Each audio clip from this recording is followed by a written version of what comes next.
Fase pertama, ketika kita berhadapan dengan peristiwa pahit dalam hidup kita yang mengganggu penghayatan eksistensial kita dalam hidup, ya fase pertama ini ketika kita langsung mengalami peristiwa yang memilukan, mengejutkan hidup kita, yang tragis.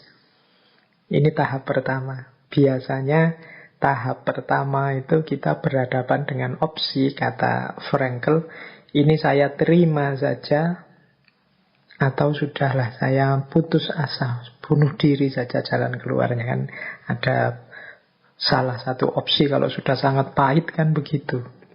Apalagi melihat istrinya, beliau kan istrinya, ayah ibunya, saudara-saudaranya meninggal di kamp konsentrasi tadi.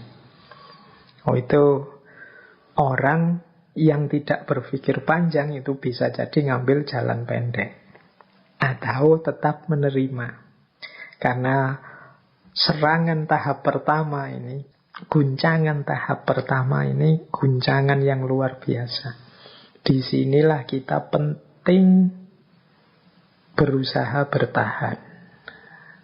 Jadi sama seperti kalau orang sedang marah, orang yang sedang sangat sedih itu mungkin saatnya untuk menarik diri sebentar. Tidak besusu, menyimpulkan atau memutuskan apapun. Menunggu sampai pemikiran kita jernih. Jadi ini untuk teman-teman semua yang mungkin yang sedang digalaukan, disedihkan, disumpahkan oleh hal apapun dalam hidup ini. Kalau memang sedang tidak jernih berpikirnya, sedang emosinya sedang sangat tidak stabil, moodnya sedang sangat rendah, tarik diri sebentar.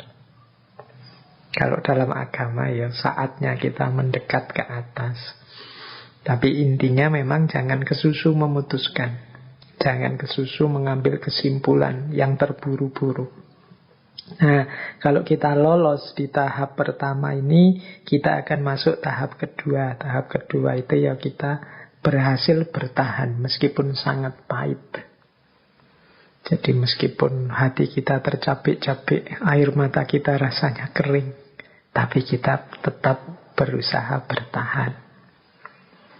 Nanti ada fase apatis. Fase apatis itu fase ketika kita sudah pasrah sepasrah-pasrahnya dan tidak percaya lagi situasi akan lebih baik. Ini fase apatis. Sudahlah. Yes, memang ini tidak bisa diperbaiki lagi. Ini memang situasinya sudah fatal, sudah akut seperti ini. Ini fase apatis. Jadi kayak kita kalau sedih itu loh, mungkin sedih ditinggal orang yang kita cintai. Itu kan pada tahap pertama betapa kita ini seakan tidak percaya. Ketika kita sudah bertahan, kemudian muncul apatisme. Apatisme itu, wah ini mesti tidak bisa baik lagi, situasinya mesti akan seperti ini terus. Seolah-olah kesedihan itu tidak akan ada akhirnya. Tapi ya, di fase kedua ini, karena kita sudah mampu bertahan, biasanya ya kita mati-matian ingin survive, ingin tetap bertahan, apapun yang terjadi. Ini menarik teori ini kalau nanti teman-teman membaca misalnya psikologinya orang-orang yang terjajah misalnya. Dulu nenek moyang kita, simbah-simbah kita yang mengalami penjajahan ratusan tahun, itu mungkin juga mengalami peristiwa ini. Betapa menyedihkan, betapa galau, tapi yo berusaha mati-matian bertahan dengan harapan semoga nanti ada situasi yang lebih baik. Meskipun ada fase apatisnya. Fase apatisnya itu sudah tidak mungkin lagi. Ya memang situasinya seperti ini. Apapun yang terjadi harus saya terima. Mau gimana lagi. Ini fase apatis. Nah, kemudian biasanya masih ada sisa-sisa kemanusiaan yang bisa dinikmati. Ya kalau di kamp konsentrasi masih ada kegembiraan-kegembiraan sedikit-sedikit bersama, kan itu hidup bersama-sama. Nah ini yang membuat mungkin bertahan, membuat masih sanggup bertahan. Nah kalau tahap kedua ini mulus, sukses bisa dilewati, sampailah pada tahap ketiga. Tahap ketiga ini kalau di Man's Search of Meaning itu era ketika Frankl dibebaskan, ketika situasi membaik. Nah, ini era ketika situasi membaik. Ini kan semula kita sudah apatis, tidak mungkin situasinya membaik. Ternyata situasinya tambah lama tambah kondusif. Kita nyaman lagi, kembali normal lagi. Disitulah kemudian kita menemukan makna. Menemukan makna itu maksudnya begini loh. Kemarin yang kita galau, nangis-nangis, sedih, putus asa, bahkan sampai ingin bunuh diri, alhamdulillah meskipun tidak sampai ke sana, sekarang kita bisa memaknai peristiwa menyedihkan yang sudah kita lewatkan tadi. Oh, alhamdulillah, saya bisa mengambil pelajaran dari kesedihan kemarin itu. Saya menemukan hikmahnya, saya menemukan rahasianya. Berarti saya harus begini, berarti saya harus begitu. Ini namanya menemukan makna. Disitulah man's search for meaning. Jadi bagaimana kita ketemu dengan makna-makna dalam hidup ini. Jadi kelihatan kalau dalam buku Man's Search for Meaning tadi ada proses-proses sampai terbentuknya makna yang kita inginkan. Nah, ada kalimat begini dari Man's Search for Meaning. Ini saya terjemahkan saja dalam bahasa Indonesia.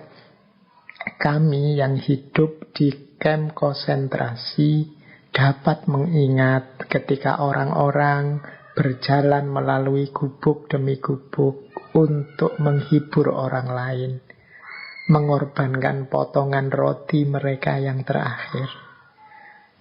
Jumlah mereka mungkin sedikit, tetapi itu sudah cukup sebagai bukti bahwa segala sesuatu dapat direnggut dari manusia, kecuali satu hal, yaitu kebebasan terakhir manusia, yaitu kebebasan untuk memilih sikapnya sendiri dalam keadaan apapun. Kebebasan untuk memilih caranya sendiri. Jadi demikian ya kata Frankl. Jadi sepahit apapun situasi, setragis apapun situasi yang kita hadapi, bahkan seandainya segalanya sudah direnggut dari hidup kita, masih ada satu hal terakhir yang pasti masih kita miliki. Yaitu apa? Kebebasan kita untuk bersikap menghadapi situasi itu. Berarti nanti juga kebebasan kita untuk memberi makna terhadap peristiwa dalam hidup kita itu. Ini tidak bisa diambil kebebasan ini. Jadi biar saja orang begini begitu dalam rangka menjatuhkan kita, mengalahkan kita, melecehkan kita dan lain sebagainya. Tapi respon kita terhadap semua itu, seandainya kita sudah tidak punya apapun lagi, dia adalah satu-satunya yang tidak mungkin bisa diambil oleh siapapun dari diri kita. Yaitu kebebasan kita untuk memilih sikap dan memberi makna terhadap hidup kita. Inilah nanti yang jadi kunci filsafat eksistensialnya Viktor Frankl.